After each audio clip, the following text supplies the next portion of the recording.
But what I did not know, Saran, that after 5 months, 6 months, 7 months, I still had not landed a job. They all had an excuse. Oh, you're overqualified. Oh, Mm-hmm. we decided to hire internally.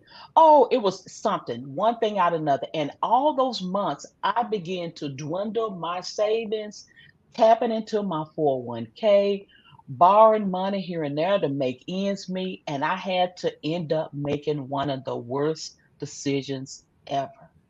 And that it was, I had to live with my mom. I had to move back in with my mom because I had to sell my house for less than what it was worth Mm-hmm. because of me running out of funds. And this was so devastating. Saran, I was the first to Mm-hmm. graduate from college.